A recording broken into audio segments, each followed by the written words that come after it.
ओम शांति। आज दिनांक 17 सितंबर 2022।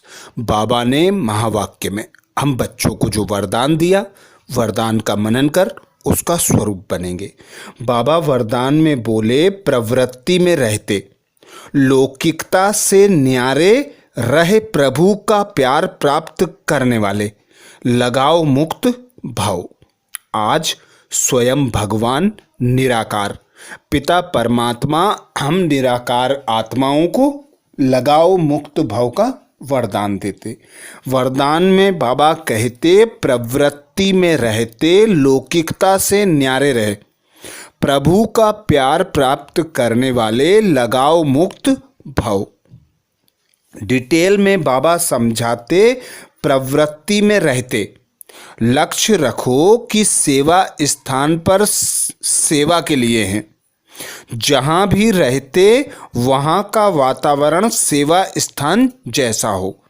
प्रवृत्ति का अर्थ है परवृत्ति में रहने वाले, अर्थात मेरापन नहीं, बाप का है तो परवृत्ति है। अर्थात सदा बाबा एक श्रीमत देते, लगाओ मुक्त बंधन मुक्त रहने के लिए एक बाप से सर्व संबंध जोड़ दो।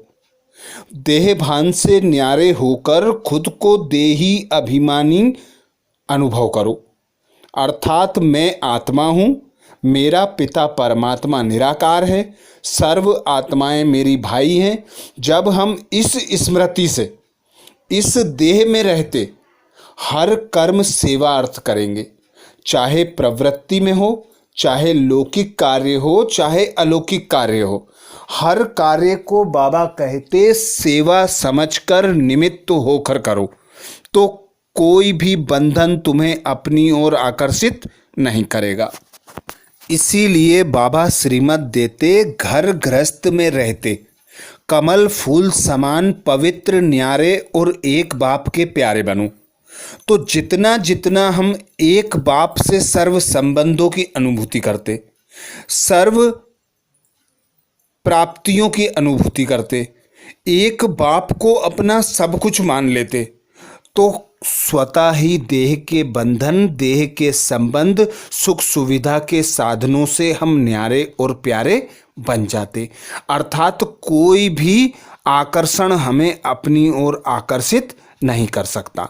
ऐसे ही बाबा कहते, प्रवृत्ति में रहते हर समय यह समझो कि मैं सेवा अर्थ हूँ। यह जो कुछ भी है सब उस पिता परमात्मा का है, मैं यहाँ निमित्त हूँ। सेवा अर्थ बाबा ने मुझे यह मरजीवा जन्म दिया है, मैं अवतरित हुई हूँ विश्व कल्याण के लिए। तो हर कर्म सेवा अर्थ समझकर करना। वह स्थान जहाँ हम रहते हैं उसे भी सेवा अर्थ यूज करना। कोई के भी लगाव में नहीं आना। सब कुछ बाबा का, मेरा कुछ नहीं, तो हल्के फरिश्ता बनकर न्यारे और प्यारे रहना। आगे बाबा कहते, कोई भी आए तो अनुभव करे कि ये न्यारे और प्रभु के प्यारे हैं। किसी में भी लगाव ना हो, वातावरण लौकिक नहीं अलौकिक हो, कहना और करना समान हो, तब नंबर 1 मिलेगा। अर्थात बाबा कहते, तुम आत्माएं बेहद के बाप की संतानें हो, तो खुद को बेहद में अनुभव करो। सर्व आत्माओं के प्रति समान दृष्टि वृत्ति रखो। जिस प्रकार पिता परमात्मा के स्नेह में हम अपनी सब कुछ त्याग कर देते हैं, बाबा के स्नेह के बदले में हम स्वयं को पूरा परिवर्तन कर लेते हैं। ऐसे ही बाबा कहते, सर्व आत्माओं को अनुभव कराओ कि हम न्यारे और प्रभु के प्यारे हैं। हमें कुछ विशेष प्राप्त हुआ है, हमारे द्वारा स्वयं भगवान प्रत्यक्ष हो, ऐसे हमारे गुण, ज्ञान तथा शक्तियां प्रत्यक्ष हों। कर्म द्वारा, बोल द्वारा, संकल्प द्वारा हमारे में सर्व आत्माओं को पिता परमात्मा की अनुभूति हो। वह तभी संभव है जब हम सदा एक बाप की याद की लगन में मगन रहें, एक बाप के ज्ञान के मनन चिंतन में मगन रहें, एक बाप की सेवा में स्वयं को बिजी रखें। तो बाबा कहते वातावरण भी अलौकिक हो जाएगा और आप कहना और करना समान करने लगोगे, नंबर 1 बन जाओगे, किसी से भी लगाव या आकर्षण नहीं रहेगा। तो बाबा की यही श्रीमत, लगाव मुक्त बनने के लिए सदा एक बाप की याद में रहना, अनेक संग छोड़ एक बाप के संग का अनुभव करना, सर्व संबंध सर्व प्राप्तियां सर्वशक्तिमान बाप से करना। तो बाबा कहते लगाव स्वतः समाप्त हो जाएंगे। स्लोगन में बाबा कहते सदा खजानों से संपन्न और संतुष्ट रहो, तो परिस्थितियां आएंगी और बदल जाएंगी। सदा खजानों से संपन्न और संतुष्ट रहो, तो परिस्थितियां आएंगी और बदल जाएंगी। बाबा आकर हमें गुण ज्ञान तथा शक्तियों से सजाते, सर्व खजानों से संपन्न बनाते। बाबा कहते तुम इन खजानों से अचल अडोल रहकर तीव्र पुरुषार्थ करो।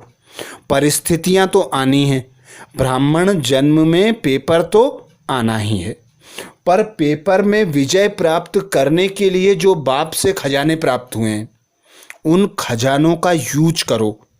जितना जितना यूज करोगे, जितना जितना औरों को सहयोग दोगे, उतना उतना संपन्न संतुष्ट बनोगे। और कितनी भी विकट परिस्थितियां आए, कैसा भी माया का स्वरूप हो, आप बच्चे उन पर विजय प्राप्त कर लेंगे। वे परिस्थितियां स्वतः परिवर्तन हो जाएंगी। आज बाबा ने महावाक्य में हम बच्चों को जो मुख्य सार सुनाया, सार का मनन करेंगे। बाबा बोले मीठे बच्चे, तुम्हारी यह लाइफ मोस्ट वैल्यूबल है। तुम्हें इस जन्म में कौड़ी से हीरे जैसा बनना है, इसलिए जितना हो सके बाप को याद करो। मीठे बच्चे, तुम्हारी यह लाइफ मोस्ट वैल्यूबल है। तुम्हें इस जन्म में कौड़ी से हीरे जैसा बनना है, इसलिए जितना हो सके बाप को याद करो। प्रश्न किया बाबा ने, किस एक बात में खबरदार न रहने से सारा रजिस्टर खराब हो जाता है? किस एक बात में खबरदार न रहने से सारा रजिस्टर खराब हो जाता है? उत्तर में बाबा कहते अगर किसी को भी दुख दिया तो दुख देने से रजिस्टर खराब हो जाता है। इस बात में बड़ी खबरदारी चाहिए। दूसरे को भी दुख देना माना स्वयं को दुखी करना। जब बाप कभी किसी को दुख नहीं देते तो बच्चों को बाप समान बनना है। 21 जन्मों का राज्य भाग्य लेने के लिए एक तो पवित्र बनो, दूसरा मनसा वाचा कर्मणा किसी को भी दुख ना दो। गृहस्थ व्यवहार में बहुत मीठा व्यवहार करो। गीत सुनाया बाबा ने, तकदीर जगाकर आई हूँ। धारणा के लिए मुख्य सार में बाबा बोले, पहली पॉइंट, सच्चा प्यार एक बाप से रखना है, बाकी सबसे नष्टो मुहा बनना है। मुख से व कर्मेंद्रियों से कोई भी पाप कर्म नहीं करना है। रजिस्टर सदा ठीक रखना है। दूसरी पॉइंट बाबा कहते सर्विस में कभी भी थकना नहीं है, अपना टाइम वेस्ट नहीं करना है। घर घर में रूहानी हॉस्पिटल खोल सबको याद की दवाई देनी है। सर्विस में कभी थकना नहीं है, अपना टाइम वेस्ट नहीं करना है। घर घर में रूहानी हॉस्पिटल खोल सबको बाबा कहते घर घर में रूहानी हॉस्पिटल खोल सबको याद की दवाई देनी है। ये थे बाबा के महावाक्य। अच्छा, ओम शांति।